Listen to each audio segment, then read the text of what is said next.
अगर आपका भी interest Cosmos, black hole, time travel जैसी चीज़ों पर है तो आपको इस मूवी का एक्सप्लेनेशन जरूर देखना चाहिए।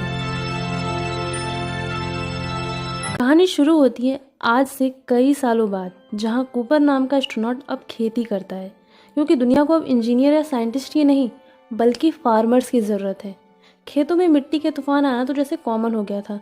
कई सारी ऐसी फसलें थीं जैसे गेहूँ, बाजरा, जो अब नहीं पनप पाती थी, जिसकी वजह से कूपर मक्का की खेती करता था। अचानक एक एशियन ड्रोन वहाँ से गुजरा, जिसे 10 सालों से कोई कंट्रोल नहीं कर रहा था।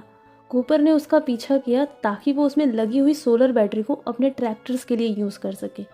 फिर वो अपने बच्चों की पीटीएम पर गया, जहाँ हमें पता चला उसका बेटा टॉम आगे फार्मिंग की पढ़ाई करना चाहता है, पर आज भी गवर्नमेंट का फंड पढ़ाई के लिए कम ही था। और उसकी बेटी मर्फी कॉस्मोस, स्पेस, इन सब चीज़ों में इंटरेस्ट रखती थी।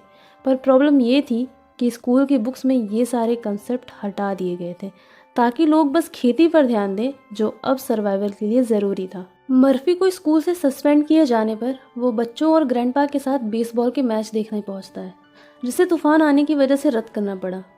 घर पहुंचने पर हम देखते हैं कि मर्फी के कमरे की किताबें वापस से गिरी हुई हैं और नीचे फर्श पर कुछ पैटर्न बना हुआ है। उन पैटर्न को कूपर पूरी रात ध्यान से देखता है। सुबह मर्फी उसके पास आती है तो उसे बताता है इस जगह पर ग्रेविटेशनल फोर्स अचानक से बढ़ गई है, जिसकी वजह से किताबें बार बार यहीं आकर गिर जाया करती थी। कुछ दिन पहले उनके ट्रैक्टर का जीपीएस भी खराब हो गया था और वो खेतों की बजाय घर की तरफ आकर जमा हो गई थी।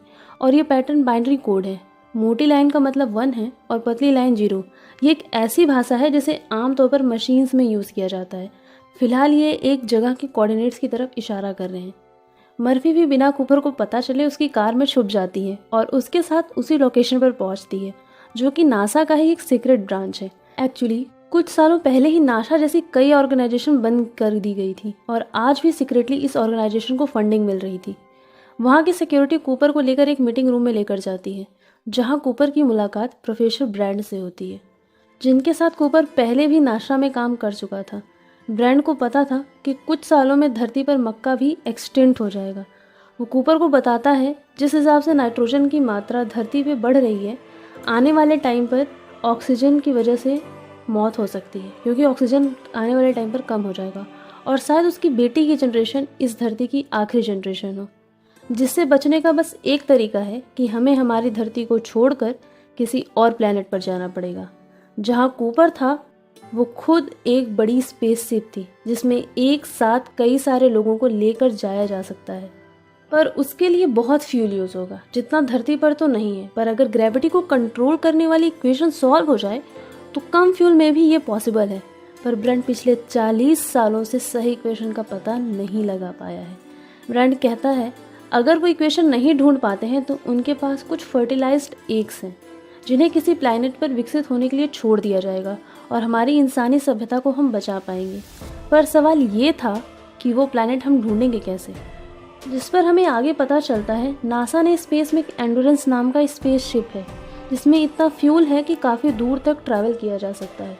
इतना ही नहीं, 40 साल पहले सैटर्न के पास वर्म होल अचानक से खुल गया था, जिसकी मदद से हम काफ़ी लंबी दूरी बेहद कम समय में पूरी कर सकते हैं। इसका मतलब अभी हम मिल्की वे गैलेक्सी में हैं, पर अगर हमें किसी और गैलेक्सी में जाना हुआ तो हमें अरबों सालों लग सकते हैं। लेकिन इस समय को वर्म होल की मदद से काफ़ी कम किया जा सकता है। वर्म होल ब्लैक होल का अपोजिट भाई है, जिससे जैसे ब्लैक होल का काम होता है अपने आसपास की सभी ऑब्जेक्ट्स को अपने अंदर डालना, उसका उल्टा वर्म होल अपने अंदर से हर ऑब्जेक्ट्स को बाहर की तरफ फेंकता है, जिसे स्पेस शॉर्टकट की तरह यूज़ किया जा सकता है। अब तक नासा ने 13 लोगों को वर्म होल की मदद से 13 अलग अलग गैलेक्सी में भेज चुका था और उनकी मदद के लिए एडवांस्ड रोबोट भी साथ में गए हुए थे, जिसमें से 3 गैलेक्सी से आज भी सिग्नल आ रहे थे। अब ब्रैंड एक टीम बना रहा है जो उन अलग अलग प्लैनेट्स का मुआयना करने जाएगी और जो प्लैनेट धरती के जैसा और धरती के करीब होगा वही इंसानी सभ्यता को बचाने के प्लान्स को एग्जीक्यूट किया जाएगा।